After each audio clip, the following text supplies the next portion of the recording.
All right, welcome in. Late Kick is live. It is Sunday night, October 3rd, the year of our Lord, 2021. Such a jam-packed show, and I don't want to overstate, but it could be the most jam-packedest show we have ever had. It wasn't a word before now, but it is as of this moment. We got a huge Week 5 to react to. There is a huge Week 6 on deck, but that's what God made the Tuesday show for. This show is all about rapid reaction.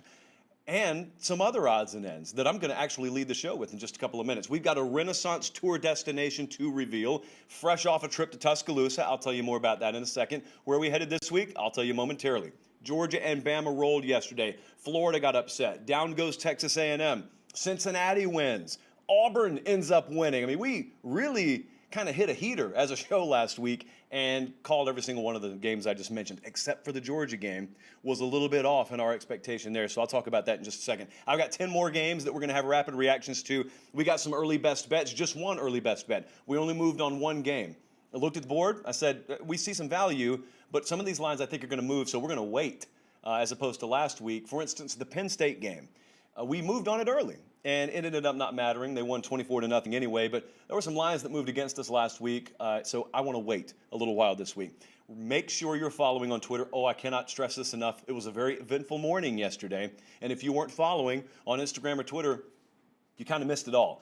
At Late Kick Josh, make sure you're following there. Now, those of you who do follow already know what I'm talking about, but those of you who don't, I'm going to get to it in a second. I do want to thank everyone in Tuscaloosa. Each week I've said this, so the next destination has a lot to live up to. Never had more interaction and more recognition publicly than we had in Tuscaloosa at the Alabama-Ole Miss game yesterday. So that continues to grow, which is endemic of the fact that the show continues to grow. Thank you, thank you, thank you. A lot of kind words, very few negative words. So thank you for that. Okay, yesterday was a big day because there's a lot of college football going on. But you know, that's not how the day starts. They don't kick off the games at 9 a.m. unless you live on the West Coast, and I don't know how you people do that. But there were some more heroes that emerged yesterday, and we've got to crown some more heroes. We have, for this last several weeks now, had those of you heading out to the morning shows, whether it be Fox Big Noon Kickoff or whether it be Game Day, and you have been getting us on air. And when you get us on air, you get one of these bad boys. And if you can't see, and judging by the background, you probably can't, that is a chalice of supremacy, and it's got that Late Kick logo embroidered, not embroidered, it's engraved into it. And boy, you guys showed up. I mean, some of you didn't even wait until Saturday. You started doing it Friday. So Gus Golden gets himself right there in the background. I can see how that's a problem. I'll talk about it in a second. Gus Golden gets himself on College Game Day. Chalice of Supremacy coming your way. Jacob Rawson gets his sign on Friday and Saturday on, I think it was SEC Nation. You got one coming your way too, my friend. But that is celebratory. That is a happy thing to talk about. However, yesterday morning, as I'm in my hotel room, the beautiful Hyatt Regency over downtown Birmingham, Alabama, I start to get some troubling emails. And so one of them popped up, which is normal. Two of them pop up, that's normal. But then like a dozen emails popped up yesterday morning. And so Colin, my email inbox starts to fill up Saturday morning, and I open them, and there were some very, very distressing messages coming from Athens, Georgia, and Tuscaloosa, Alabama, but mainly Athens, where College Game Day was. And you guys were telling me that the security and production team there at College Game Day, they were snatching your signs away from you, which equals Late Kick poster ban. Now, initially, I was taken aback because I didn't really think it was that big a deal. However, when some of you sent me some screenshots of what that place looked like before they took the signs down, I can understand why they could not in good conscience allow that to go on air, because it looked like a Late Kick infomercial. So here's what I want to do, because I haven't spoken about this publicly yet, but I do want to tell you, I grew up watching College Game Day. I am an immense admirer of several people on that show. So we're not savages here. I am more than willing to issue a ceasefire and reach across the table and shake hands. The emoji even, truce. But I do want to let you know one thing. I saw that Game Day's headed to Dallas Saturday, Colin, for the Red River Shootout. It doesn't go by any other name around here. And I just find that funny because guess what? We'll also be in Dallas this Saturday because the Renaissance Tour is also taking us to the Cotton Bowl for a high noon 11 local time kickoff between Oklahoma and Texas. And so, yes, I'm more than willing to tell people, let's not inundate College Game Day with Late Kick posters. I think our message has been delivered. But at the same time, our balls, as we say, are in your court because we'll be in the same town you guys will Saturday morning. Hope to hear from you. You know how to get in touch with me. Okay, let's move into actual games. Some things happened yesterday that we expected. Several more things happened yesterday that we did not expect. Let's discuss. Alabama and Georgia both rolled yesterday. Bama was favored by about 14.5 over Ole Miss. It was Georgia, I think by 16 or 17, depending on when you bet it, minus JT Daniels. They still got the job done. So let me start with Alabama. This is the game that we were at yesterday. Boy, we nailed this one. Down to the final score, actually. Called Bama by 3 touchdowns. They won by 3 touchdowns. The final here was 42-21. Let me ask you a question. When do you think Lane Kiffin knew it was over? Or when do you think he knew they were in big trouble? I'm not going to go as far as to say Lane Kiffin was waving the white flag after they got stopped on 4th and goal when the opening drive was underway. I'm not going to say that, but I will say probably about 2:20 to go in the first quarter when they turned it over on downs again around midfield. There was a look on Lane Kiffin's face. I went back and watched the broadcast. I think it was pretty evident to him at that point it's going to take a Herculean effort, and we don't have a bunch of Hercules, all due respect, on this sideline, especially compared to their guys, which he was more than ready to admit post-game. But Lane Kiffin went for it a lot on 4th down, and a lot of people made a lot about that. I didn't. I was surprised that there was a lot of surprise. The whole word and culture of analytics is thrown around a lot. Some people have no clue what they're talking about. I've never pretended to be an expert in analytics. I do understand the concept, but it's not like I walk around with the drive chart and, okay, here's where you go for it, here's where you don't. But I will tell you this, and I'll give Lane Kiffin credit for one thing. It's not the toss in the headset, get your popcorn ready comment pregame, but postgame, he was asked about that, and he said, no, we'd do it again. I know they looked like they were risky calls, but they really weren't risky calls at all. We decided long before we even got in town here, that's what we were going to do. Now, here's the difference between maybe you and him. You may have had some false sense of hope that Ole Miss possessed the kind of defense that it takes to stop Bama. He was never under that illusion. Lane Kiffin knew it was only a matter of time. They can either score in 2 minutes or they can score in 5.5 minutes, but they're going to score on you.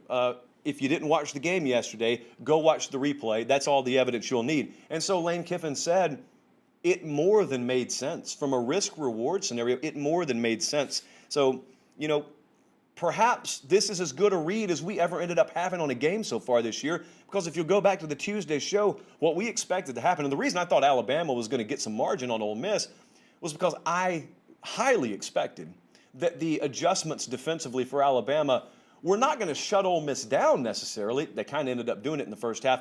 I didn't think they were going to shut him down. What I thought they were going to do is make it harder to get first downs, therefore putting Lane Kiffin in some very uncomfortable 4th down situations that he was going to have to make an uncomfortable decision on early in the game. It's exactly what happened. The problem is they did not come out on the plus side nearly enough. Listen to their first half drive summary. The Ole Miss Rebels in the first half, turnover on downs, punt, turnover on downs, fumble. And that fumble turned into 7 points. Alabama, conversely, in the first half, touchdown, punt, touchdown. The record's not skipping. That's the way it went. And it was 28-0 at the half. I think it was 35-0 before you could even take your seat again for the third quarter. Alabama's defensive front had about as good a game as they've had all year. And you could maybe stretch back the last couple of years. They were disruptive, but they also stopped the run. See, this game last year, while everyone remembered the big plays maybe by Matt Corral, what really kept Ole Miss in the game last year was Bama couldn't stop them. They ran the ball like 250 yards. And it wasn't even something that was an integral part of the game plan coming in. They just did it. Yesterday, they ran it 34 times for 78 yards. That's 2.3 per clip. That's not good enough. And so Alabama, I think took the best approach that they could take yesterday because they didn't really air it out either. I think they took a couple of deep shots, but by and large, Nick Saban said post-game, we knew that we could run it on them, and we knew physically that we had a mismatch up front, and we took advantage of it. It was a rare statistical imbalance for Alabama. Rarely do you look at a stat sheet and see 27 passes, 50 runs. That's what Michigan does. That's not what Alabama normally does. But Brian Robinson, probably for the first time since Derrick Henry came through there, as one human being carries the ball 36 times for them. And he needed to because they lost Jace McClellan, most likely for the season. I've not seen a firm update on him today, but the talk around the program wasn't all that great last night. The thing to watch with Bama going forward is they're a little bit more thin at running back probably than nationally folks realize. Now, Brian Robinson's a stud. Obviously, Roydell Williams is a guy they can count on. But you start getting down that list, and whereas Jace McClellan's name would have been there, it's not there anymore. Whereas Keelan Robinson in the past, he would have been there when he's transferred to Texas. Kamar Wheaton, not going to be ready to play anytime soon. And so this is why you never stop recruiting. You never stop recruiting. I don't care how loaded it looks like your tailback room is. You never stop recruiting because that's a physical, violent position, and this is the kind of thing that can happen. Alabama goes to Texas A&M this Saturday. They are favored, are the Alabama Crimson Tide, by 17.5 points. Ole Miss, for the record, has Arkansas, and they are favored, are the Ole Miss Rebels, by 4.5 points. How about Georgia? Woof. Woof. I guess I can go ahead and put the hard F on it. Woof. Total inverse of what Arkansas experienced against Texas A&M last week. If you'll remember, what the padlock stat ended up being in the Arkansas-Texas A&M game was 17. They scored 17 first quarter points. They led 17-0. We didn't know it at the time, but that was all it was going to take. And Arkansas ended up running away, albeit by a 10-point margin, but it was a runaway win over Texas A&M. Well, in this game, Georgia gets up 21-0, and that was it. That was ball game. And maybe you even knew it then. I was about to say we didn't know it at the time. You probably knew it even then. I can tell you I stopped paying attention to it after that point. How about the situation that Georgia found themselves in? It was kind of funny to gauge the national reaction pregame when the nation found out that JT Daniels wasn't going to start for Georgia. I know what a lot of you said. A lot of you said, where's my phone? Let me get into my sportsbook account and lay some money on Arkansas before the odds makers have a chance to move the line. They never really moved that line a whole lot, did they? I mean, I know it adjusted a point and a half. Imagine being so good that you can lose your QB1 and yawn while you do it, have your backup throw the ball, I think 11 times total, and just run away, just body bag a top 10 team, because that's what happened yesterday. There was some of that lazy talk afterwards. Well, Arkansas was kind of a paper tiger. No, they weren't. Arkansas is a very good team. Not past tense. Arkansas is a very good team. But the problem is Georgia's just that much better. And so I know it's been a renaissance year, and I know we've seen a lot of upsets. We're going to talk about a couple of them coming up. Not at the top, we're not. Bama's not losing, and Georgia's not losing. And the only thing that will probably change that is when they play each other. And I don't even know if that's going to be in singular form. It'll probably be in plural form, the times they play each other. But it was really impressive because, like I said, Georgia threw the ball 11 times yesterday, and they had 4 running backs with double-digit carries. They ran it 56 times for 273 yards, which is refreshing because that run game has not fired on all cylinders quite yet, quite to the degree Georgia fans have wanted it. But I'll tell you where I was most wrong in this game. We thought Georgia would win the game. I thought the margin would be closer. Thought Arkansas had a chance at the cover. The reason I thought that is because Georgia's MO right now is physical mismatch, and it's leaning on teams until they fold. I simply did not think they could do that against Arkansas, and I was wrong because they did it. And if you can do that against Arkansas, let me tell you, friends, if you can physically make Arkansas tap out, you can make any team in the country, maybe not physically tap out, but you can have the physical edge over any team in the country.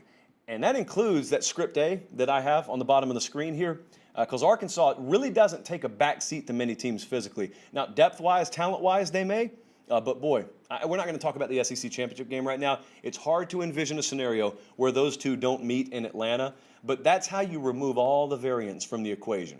If you got to throw the ball a lot, if you're counting on precision and timing and accuracy, hey, crazy things can happen in a football game. When you can just pound someone like a whack-a-mole game, you win it 10 times out of 10. Georgia wins that game yesterday, backup quarterback or not, 10 times out of 10. Once you got the benefit of seeing the game, I think most of you would agree with me. Arkansas is not a bad team. Arkansas is not overrated. Arkansas is coming out of yesterday, everything I thought they were going into yesterday. My opinion, if it changed at all, probably took a tick up, probably a couple of ticks up on Georgia. Another impressive performance. The Dogs go on the road this Saturday. They opened, I think, as a 14.5-point favorite. I keep saying open. I miss the openings. I'm telling you what they are right now. They're favored by about 14.5 at Auburn. Just suddenly upstart Bo Nix-led Auburn Tigers. We'll talk about that game in a second. Oh, boy. So I was on the road Friday, as I often am, and I got some texts that I could not open until Saturday. So shame on me. But I wanted to show you something. I don't always do this. You know, Academy Sports and Outdoors is our primary partner. They are the only partner we have. We didn't take 15 different folks here. But I want you to look, if you're listening, let me paint the picture for you on the podcast. We are looking at shots of beautiful Headland, Alabama. And one of our longtime viewers, Coach Chip, got a YouTube channel of his own, Coach Chip, go check it out, almost at 1,000 subs, so let's get him over the hump. He took these pictures for us. This is in Headland, Alabama, as I said. You see the Academy tents, those things are a godsend. When you have a situation where otherwise you got some sensitive skin, you can't afford be outside more than 30 or 45 minutes, those things are great. I mean, they just littered the landscape in Tuscaloosa yesterday. But as you see, it's not just a college tailgate situation. I was at a place, ironically enough, called Pate Park Thursday in Harris County, Georgia. Academy tents, Academy everything, actually, everywhere. It was like a Pate Academy Park. And then in Headland, Alabama, they got it too. Now, I do want to give some acknowledgement before we continue because the Wicksburg Mighty Might Panthers did pull off a 20-6 victory in this game. So congratulations to Wicksburg. But also, congratulations to Academy because without them, I don't even think the game could have happened. Make sure, wherever you're heading out, I don't care if it's a middle school game or high school game or college tailgating scene, Academy Sports and Outdoors. They got everything that you could ever need. I walked through the tailgating scene at Alabama yesterday, everywhere. Grills, those tents, those canopies, T-shirts, and everything I saw, I thought to myself, they either got it at Academy, because I can see the logo right there, or they could have gotten it at Academy. They are the official outdoor sporting goods partner of not only the Big 12 and the SEC, but Late Kick. And you guys have done a phenomenal job, not only of patronizing our partner, and man, do we appreciate it, and they appreciate it, but showing us evidence that you're doing it too. And that's become really fun. It's almost like a challenge of how creative you guys can get. One of you was holding up a new, I think, set of golf clubs. No, it wasn't golf clubs. What was it? I don't know. So one of you was holding it up like Simba outside of one of their stores the other day, kind of like that cat that fell out of the bleachers in Miami. And so that was fun. I sent it right to our Academy reps. They love getting that stuff. So by all means, continue to shop Academy and then continue to send me the evidence that you do. All right, let's move it on here. We got several more games to get to. We are just getting started. If I hadn't talked about your game already, chances are I'm going to. Auburn went into Death Valley and won yesterday. In what a football game. 24-19, first time since this millennium. The last time Auburn won at LSU, folks were worried about Y2K. That's how long it's been since Auburn won on the road at LSU. Two things that cannot be overstated enough here. Point number one, how much this means to the people at Auburn. You can't overstate it, and really it takes a specific kind of person to even understand it because you have to have been around the program to understand how painful this series has been for them on the road. And then the second thing you can't overstate enough is how disastrous this result is for Ed Orgeron.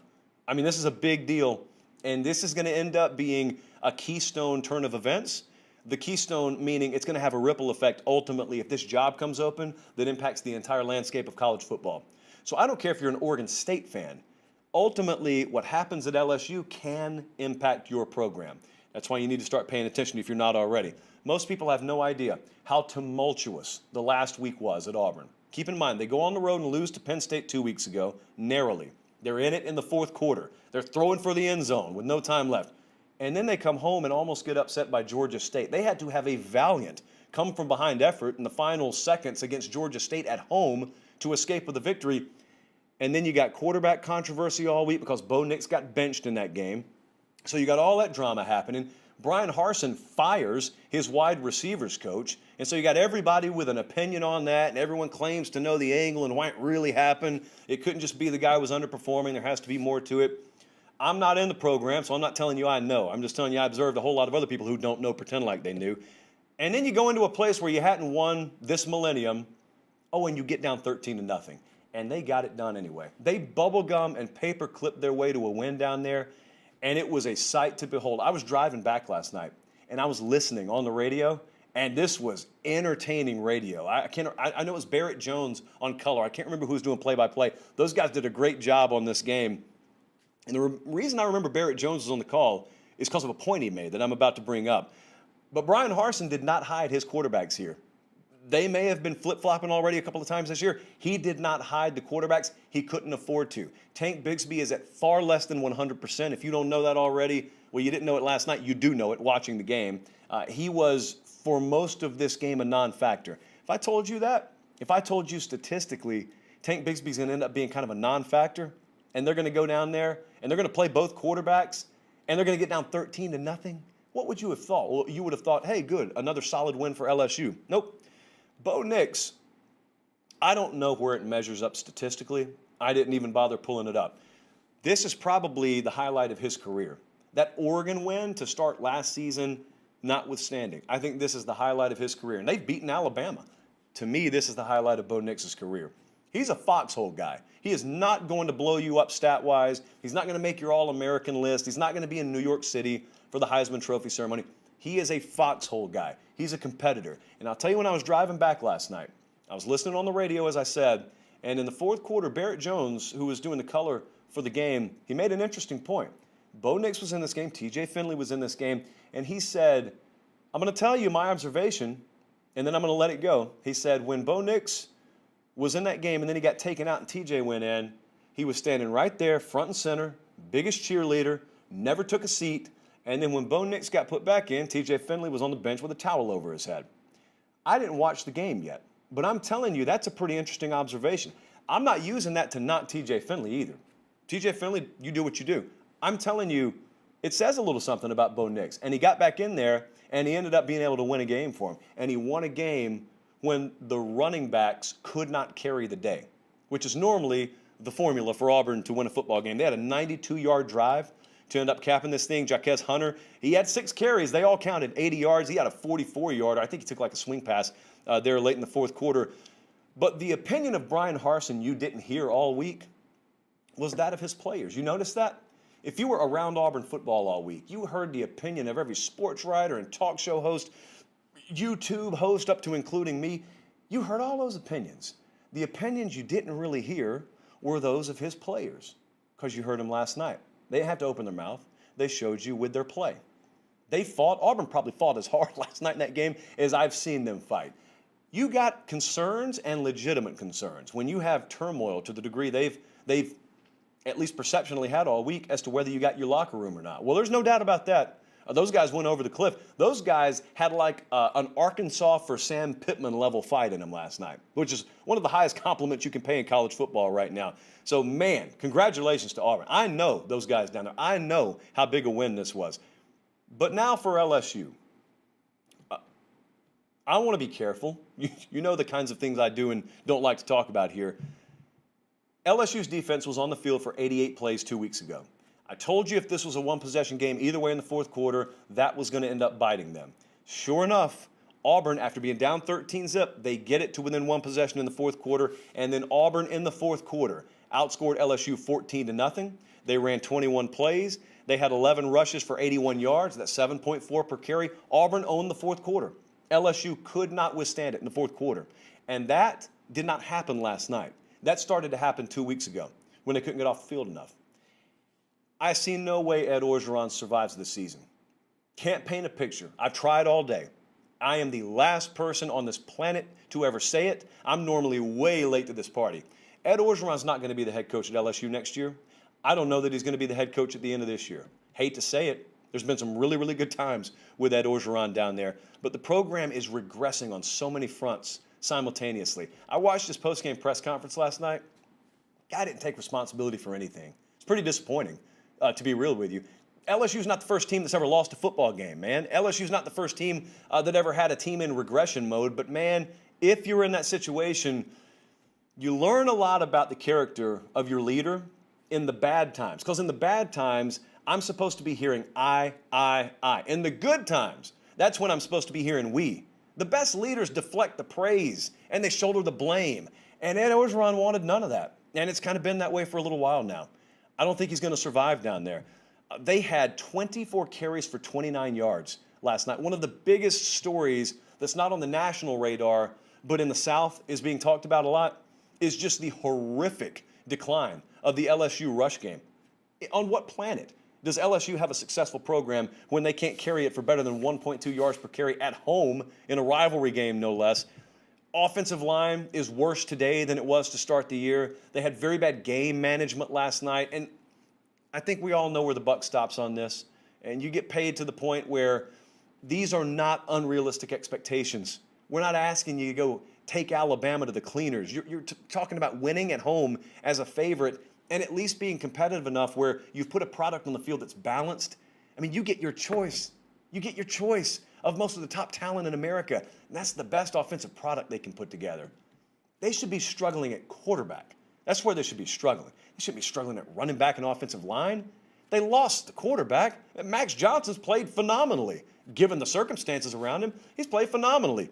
It's all the other areas of the program that are big problems. I don't see him being rectified. I don't see Ed Orgeron being able to hang on to that job. And if that happens, we don't do a whole lot of hot seat talk here, but I'm telling you, that's a matter of fact. If that happens, it's a keystone move because that is a ripple effect. They feel it in Southern Cal. Because I'll tell you now a little bit more, since this is kind of out in the open, I'm going to tell you a little bit more about what I got told a couple of weeks ago. A couple of weeks ago, when the Southern Cal job came open and a lot of names started to get thrown around, I had an agent tell me, forget about it. I said, what do you mean forget about it? The job's open. He goes, no, don't forget about the job. Forget about anybody rushing to fill it because we all believe Orgeron is done. This is the agent talking at the time, not me. Said it is a widely held belief. It is a widely held consensus belief in our world that the LSU job is going to come open. And no coach and no agent worth their salt is going to let their client make a move on that USC job before we see what happens with that LSU job. LSU is one of the top 5 jobs in America. They don't have to settle. They will have their pick. There are very quality head coaches out there that would bear crawl over broken glass to get a shot to be the head man in Baton Rouge. They deserve better. They just deserve better. That's it. Let's move on because there's a place where, boy, they're getting immense return on their investment right now. That's Cincinnati. Cincinnati 24, Notre Dame 13. I said it and I'll say it again. I think it's the biggest win in Cincinnati program history because I think the ramifications are of a bigger magnitude than anything that's happened in this program's history. I'll talk about that more later. But this game started so similar to the way Ole Miss Alabama started. A lot of you probably didn't see this because there were a lot of games happening simultaneous, but Notre Dame opened this game just like Ole Miss did against Bama. They start going shot for shot for shot right down the field. Notre Dame ends up going 11 plays, 69 yards. They converted a 4th and 10. Does that sound familiar? And they get down to 1st and goal, and then they throw an interception in the end zone. And that really was kind of the story of the day. And there were several times where you watched Notre Dame in this game and you looked at them and you just said, wow, that's sloppy. Cincinnati's clicking too. So you got Cincinnati executing at the level you would expect them to execute, knowing their season's on the line coming out of a bye week. And you got Notre Dame looking at times just disinterested. I'm not saying they were. I'm saying the layman's eye would indicate that if they were watching this game. Cincinnati led 17-0 at halftime. Their pass rush ended up forcing a couple of interceptions actually in the first half. And so Cincy had control of this game. Again, we didn't know it at the time. The game was over at the half in Notre Dame, no less. The starting point here is important to remember. The starting point in this game was not, oh, can Cincinnati, the upstart underdog of 10-plus points, can they go in there and find a way? If all the stars align, they could beat Notre Dame. That wasn't the starting point here. Cincinnati was the better team going into the game. I thought that. Odds makers kind of thought it. But I absolutely thought it, and we talked about it last week. I thought they were going to win by more than a touchdown, said it on the show. They ended up doing it. That's great for us, but it's really great for Cincinnati. But if you think about what Notre Dame was facing, they were already going to have some things go their way. It actually happened the opposite way. So you add in, the lack of focus and the lack of execution, rotating 3 quarterbacks in the game. I'm about to talk about that. Notre Dame had very little shot. They gave themselves very little shot to win this game. And they're in a place, is Notre Dame, that no team wants to be. And that is halfway through your season, you're playing 3 quarterbacks. Brian Kelly talked about it post-game yesterday. No way that can continue. For the record, I think they're going to go with Drew Pine because of the offensive line situation there. I think that you're going to have to live with some growing pains, but he's the guy with the most mobility. He's the guy that probably gives you a chance to function at the highest level as an offense. But, man, it's tough to watch that. I watched the replay earlier today. That's tough to watch. But I'll say again what I've said since July, and a lot of people disagreed, and it's just I'm not even trying to be controversial. You guys know if I was trying to take a side, I'd want to take the other side because of how outspoken I've been about G5 inclusion in the playoff in the past. But I'm a realist, and since July, this has been clear to me. Cincinnati does not, just as of this moment, control their own postseason fate. They always did. This was always going to happen. Cincinnati was always going to make it in if they were undefeated. There were all these folks in July saying, well, what if there's an undefeated Big Ten, there's an undefeated Big 12? There won't be. There never was going to be. How would you have looked out over the landscape in July and thought there were all these mega powers that were just going to cruise and then anyone else was going to be locked out? That's not the way it is. Cincinnati's in if they go undefeated. I don't even have a whole lot of trepidation about saying that now. I certainly didn't in July either. They control their postseason fate. And as much as I've fought against it in the past, that team will deserve to be in. I do believe that. That team will deserve to be in. They are the best. They're in the best position a G5 team's been in. Their starting point was immensely higher. Their entry point was immensely higher this season than any G5 team has seen. And they've accomplished a couple of things you told them to. Go on the road and beat Power 5 programs. They've done all of it. They play in a conference every bit as competitive as lower-level Power 5s at this point. So this is a big if. They still got to win these games now. But if they win these games, yeah, I think they'll be in. I think they deserve to be in. All right, let's roll it on. One cough. We had like 15 coughs last show, so one cough I think I'm permitted. We were doing the Friday Night Lines secret management doesn't know about it gambling segment Friday, and I had to end it abruptly because I had such a tickle in my throat. I had to go off air. It was embarrassing. And then like 20 of you messaged me and said, do you have COVID? No, but I didn't have a voice. I had a very itchy throat. So I'm good. I'm still testing positive for an itchy throat, though. So coughs on occasion are still going to happen. You know, Kentucky beat Florida yesterday. A lot of you watched the game, so you already know. But if you didn't watch the game and the box score was censored and all you got to see were the stats, but you didn't get to see the final score, I can't make sense of it. I watched the game, too. I still can't make sense. I don't know what we saw. I have no clue how this happened. You tell me, on what planet does Kentucky throw for 87 yards and then run for 137? They break even in the turnover battle. They go 1 of 9 on third down, and they beat Florida. On what planet does that happen? It happened on this planet, and it happened last night. So I want to say, first things first, congratulations are in order to Kentucky. They are 5-0. Mark Stoops is 5-0. And so they've got their entire, set of hopes and dreams and every goal they had in the preseason that's still in front of them. And I want to congratulate them because it's about to sound like I'm overlooking them because the other 9/10 of this segment is going to be spent on Florida. I just think the game was more about Florida, if you want me to be brutally honest with you. But that doesn't take away from anything you accomplished. No, I'm going to hear from a couple of you specifically that I hear from every week. So congratulations, Kentucky. Back-to-back years, Florida has completely obliterated their foot with a machine gun in big must-win conference games. Last year, it was the LSU game as a 24-point favorite, and yesterday as an over a touchdown favorite on the road, it was the Kentucky game. This is not the Roman Coliseum you guys went into. You know that, right? 8 false start penalties, 15 penalties overall for 115 yards. Totally unprepared, appeared totally disinterested. Dan Mullen got asked in the postgame if he got out-coached. How did you have to ask? Why did anyone have to ask? You're just looking for validation at that point. Because I think we already know the answer there. Clock management was bad to end the first half.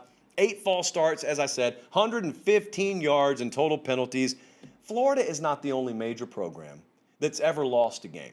Okay, Florida's not the only major program that's ever been up against the ropes against a team they're favored against. That's not the first time that's ever happened. That happens to other programs. Sometimes here's the problem. When it comes to the expectation level at Florida, it's really high. It's right up there with the Georgias and the Alabamas and the Ohio States and Clemsons. And that's fine. I think that should be the expectation level at Florida. But the problem is the level of recruiting is not there.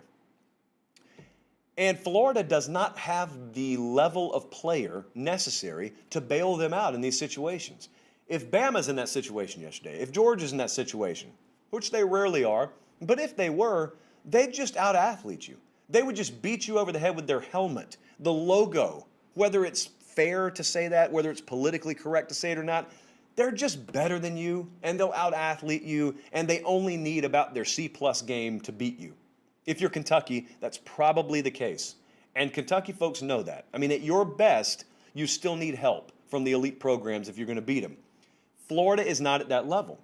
Now, Florida is capable, as we saw against Alabama, if everything clicks for them, of putting together a really competitive effort and maybe even beating you. But if they don't have at least their B-plus game, they don't have the depth and caliber of athlete to just win, to just player you to death. They don't have it. And so the problem here is the expectation level is Georgia.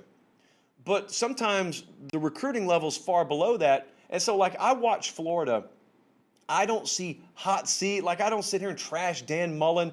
I thought yesterday was not his best day. I thought the LSU game was not his best game last year. I don't take the added 10 steps a lot of my Florida buddies have. I know why you're frustrated. I know that you're frustrated. I get all of it. But if I could just send one message to Dan Mullen, I know he watches the show, obviously. You either got to execute at the level Iowa does, or you got to recruit at the level Alabama does. You can't be a hodgepodge. You can't execute at a subpar level and then lack the athletes to bail you out. You got to be prepared every week. This is not rocket science. I mean, a 5-year-old cousin could know that. It's not rocket science, but yet they don't do it. And then Dan Mullen in his post-game press conference, I'm not even critical of the guy about this particular thing that a lot of you were upset about. He got asked, did you get out-coached? Even if he knows the answer is yes, he's not telling you people the answer is yes. He's not giving you the satisfaction. And you will get satisfaction. Trust me, I know you. You will if he says yes. But yeah, he did. He did, because preparation is part of coaching. It's not all on a grease board. Like, if your guys aren't ready to execute at a higher level than 8 false starts in a game, you got out-coached. You got out-prepared. That's the way it is. Bruce Hornsby, that's the way it is. So Florida's got 2 losses now, and they're going up against Vanderbilt this week.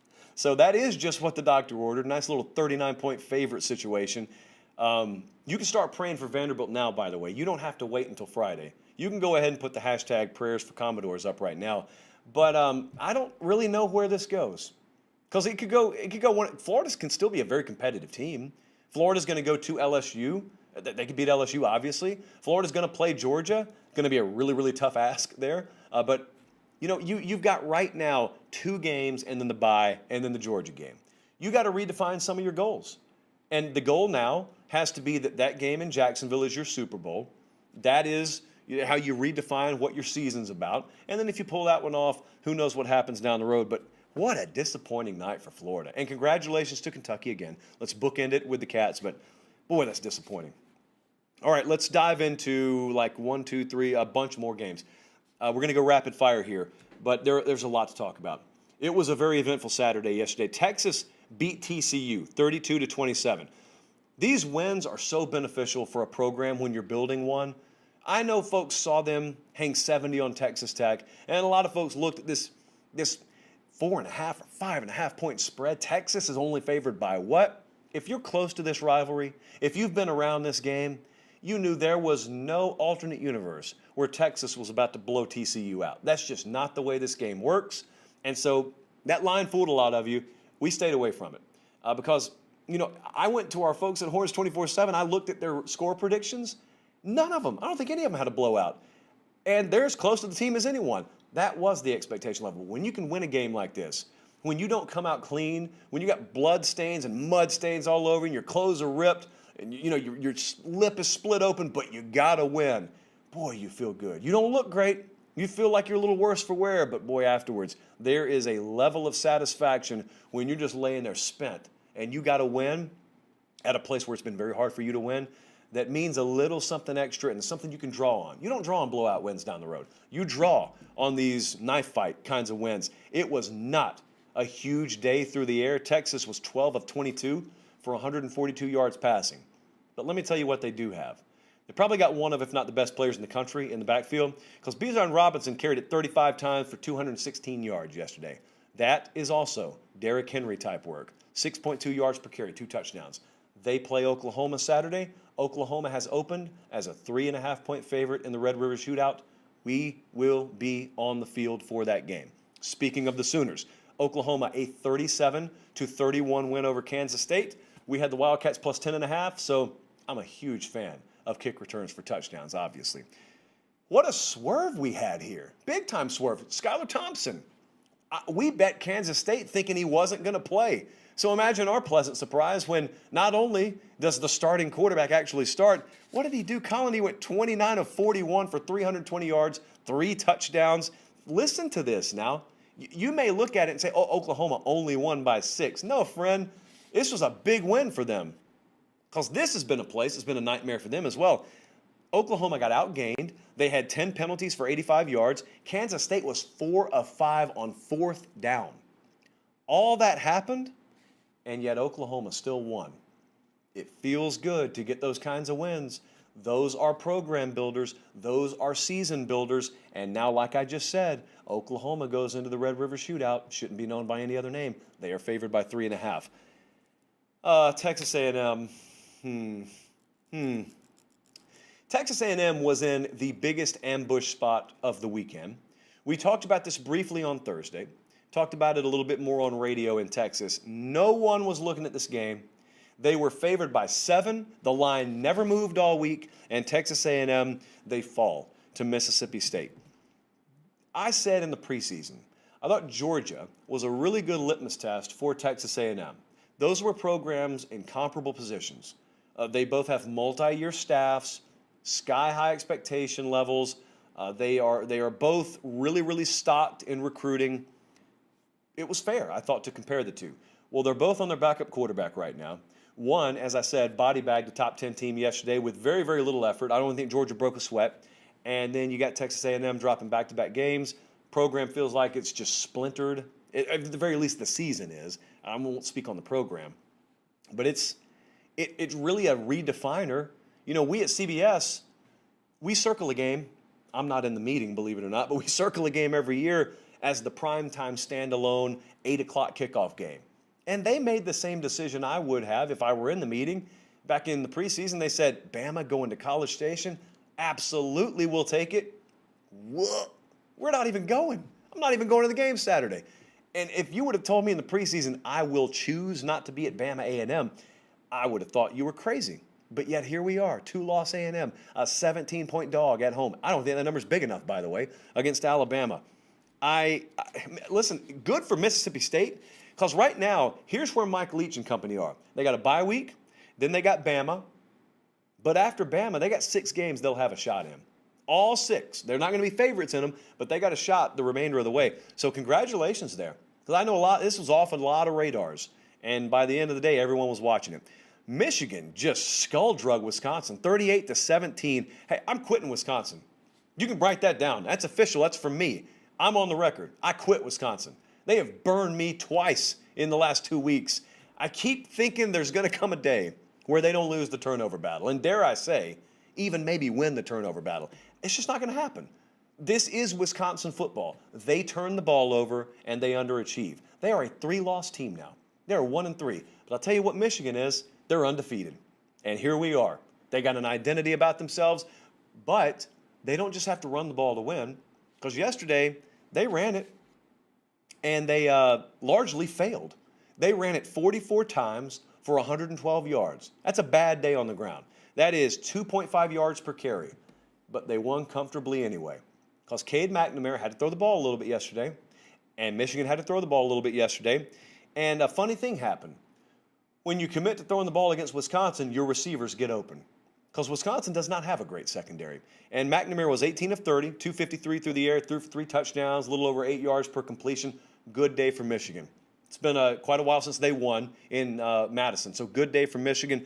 Michigan is on the road again this week, and they are a 3-point favorite against Nebraska. And that is Las Vegas telling you, here you go. And it's got a little ring toy on the end. They're just shaking it in front of you. Here you go. By the way, congratulations to that offensive line from Michigan. Really good day yesterday. Tennessee made very easy work, in fact, suspiciously easy work of Missouri. The Vols win 62-24. These teams ran just about the same amount of plays. That's where the similarities ended, because Tennessee outgained Missouri 677-396. That's not on the metric system. Those are real life, what I call English numbers. 677-396. You want a padlock stat? First padlock stat of the show. Tennessee ran for 452 yards. That's the padlock stat. That is about half a mile according to our calculations. They ran it 58 times for 452. That is 7.8 yards per carry. That is violence. That's all that is. Eli Drinkwitz, very demoralized, as anyone would be if they had a mud hole that big stomped in them and then walked dry. Shout out Stone Cold Steve Austin. Missouri is not a very good football team, but that doesn't take away from what Tennessee accomplished yesterday. Now we start to look at Tennessee, and in fact, I want to do something here. So Tennessee, they're off your radar. I know they are. I'm stalling so I can pull up my helmet grid schedule. So Tennessee so far this year, they are in week 5. So they're about to play South Carolina this Saturday. And then they're going to play Ole Miss. And then they go to Alabama. And they're going to have a bye week. Forget about the Alabama game. But these next 2 weeks for Tennessee, South Carolina, very winnable. Ole Miss, winnable. All of a sudden, we could be living in a world where Tennessee is not an afterthought. And Tennessee's being taken serious in year 1 under Josh Heupel. And imagine what kind of world that could be. Oregon lost yesterday. I wanted to touch on this just a second because it kind of validates something that we said about 3 weeks ago. Oregon, in order to fulfill whatever their max potential is, we've believed this for a while, something will have to happen at quarterback. Anthony Brown's not good enough to get them ultimately where they can go. Here's the problem. I'm not ever at practice, so I don't know where their other quarterbacks are. So normally, 99 times out of 100, the starter is starting because he's the best, and he gives you the best chance to win. I'm not even telling you that's not the case here. It could be that Anthony Brown does give them the best chance to win. I'm just telling you if that's the case, Oregon's going to have a lot of wasted potential this year. There are a lot of facets of this team that have immensely high potential. Quarterback's not one of them right now. Yesterday, they lost, by the way, in overtime, 31-24 to Stanford. Anthony Brown failed to throw for 200 yards for the 3rd time this year. I was reading our friends over on Duck Territory write about this. They were kind as they could be, but it's not a kind picture right now. They're entering a bye week, or the Oregon Ducks. There are some critical decisions to make because if there's going to be a change, then it'll happen this week. I'm really interested to see how Mario Cristobal and Joe Moorhead and that staff go about this because they know, that's what's frustrating for them. They know better than we do what kind of potential they have. Can't realize it with that inefficient level of production at quarterback. Can't realize it. All right, I want to wrap it up with our first best bet of the week, and that is as follows. The Ramen Noodle Express is going to add Memphis plus 4.5. They are on the road. I think it's an 8 o'clock Eastern time kickoff, not tip-off. We're not delving into hoops yet. Memphis plus 4.5. You see, that's the only one we're handing out tonight. So that means it is extra important to be following on Twitter and Instagram this week at Late Kick Josh, because these normally, including this one, come out on those platforms before I release them on the show for time-sensitive purposes. Is there anything else I haven't gotten to? It's been a really good week. Listen, I have never been to the Red River Shootout, and I got to be real with you. Let me explain my reasoning. A lot of you wanted us to go to the Iowa-Penn State game. There's a reason we're not going there. It's not because of disrespect. I've already been to an Iowa game this year. I've already been to a Penn State game this year. Chances are I'm going to see Penn State again at least one more time down the road, maybe Iowa too.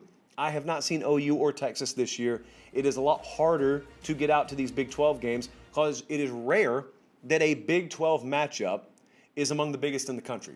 Oklahoma is a big-time program. Texas is a big-time program, but look at the relative lack of premier matchups you have in the Big 12. So you got to get out there when you can get out there. Also, it's a rivalry game. That counts. And selfishly, it is a noon game, so I can get back same night. That always helps too. But I'm excited for that one. And I love funnel cake. Sue me. So we're going to be at the Red River Shootout Saturday. I dare anyone to try and make me pronounce it any other way. So thank you, but thank you so much for making that possible. I know we're going to see a lot of you Saturday in Dallas. I saw a lot of you yesterday. I took a bunch of pictures. I'm always open to taking them. So thank you guys so much. Tag me when you post them. Love that stuff. For Director Colin, for our entire crew in Fort Lauderdale, I'm Josh Pate. Have yourselves a great start to your week, and God bless.